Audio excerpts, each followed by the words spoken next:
All right, a Fox News alert. The U.S. is expecting Iran to retaliate against Israel as soon as today, after the IDF took out several Hamas and Hezbollah leaders last week.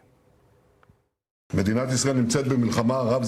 state of Israel is in a multi-front war against Iran's axis of evil. We hit each of its arms hard. We are prepared for any scenario, both in defense and attack.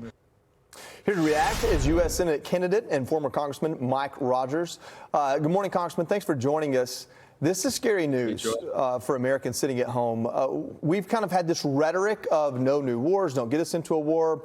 We've talked politically about what's happening in Ukraine and the Middle East, but now it just seems almost inevitable. What's your assessment?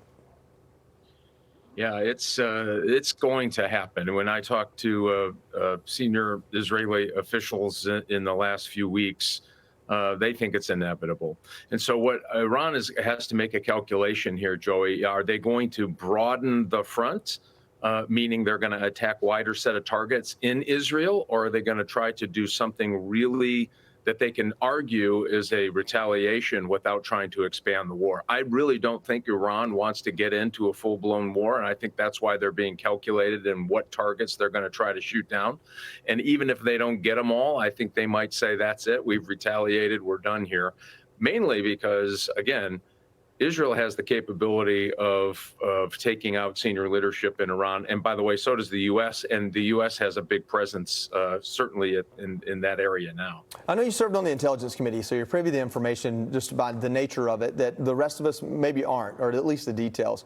I hear you say, I don't think Iran wants to get into a larger war. And it seems to me that is our defense strategy here. That is our deterrence, is the simple belief that they don't want a bigger war.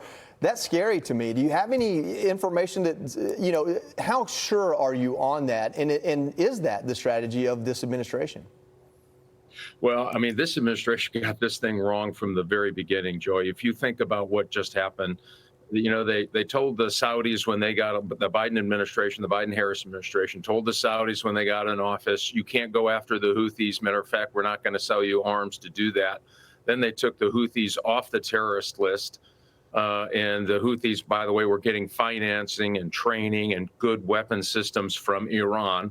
The Houthis are now attacking U.S. ships, commercial ships and U.S. military ships, and they fired a drone into Israel. Iran funds Hezbollah, they fund Hamas. We paid them $6 billion for hostages. Then they let them sell oil, $50 billion of cash. So if you're arguing this could have been completely preventable, this is an absolute disaster brought to you by really bad decisions by the Biden-Harris administration. And so now I think it is, does Iran want a broader conflict? I think they like the fight with their proxy forces attacking even U.S. interests in the Middle East. But I just don't believe that they want a bigger, broader war. I don't think they would fare very well with both the United States and Israel trying to take out their command and control in Tehran. I don't think that they want that. Quickly, Congressman, before I let you go, voters in Michigan head to the polls tomorrow for what is going to be a tight race for the Senate seat. You're the favorite to win the primary tomorrow.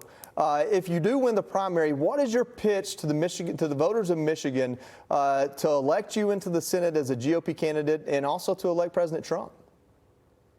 Listen, we're going to get back to normal. We're going to make groceries affordable again. We're going to close the border. We're going to make your communities safe again. We have just huge problems here in Michigan. People are having a hard time making their paycheck stretch to the end of the month. So we're going to get after those crime problems. We're going to close the border. We're going to unleash an American economy that actually gets us out of trouble and gets more prosperity to individual families working across the state of Michigan. So we're pretty fired up about this fight, and people know that their economy isn't very good, and it's not likely to get better with the Biden-Harris and, in this case, probably Alyssa Slotkin economy.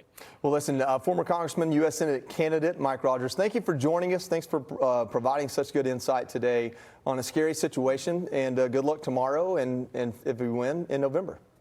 I'm Steve Ducey. I'm Brian Kilmeade. And I'm Ainsley Earhart. And click here to subscribe to the Fox News YouTube page to catch our hottest interviews and most compelling analysis.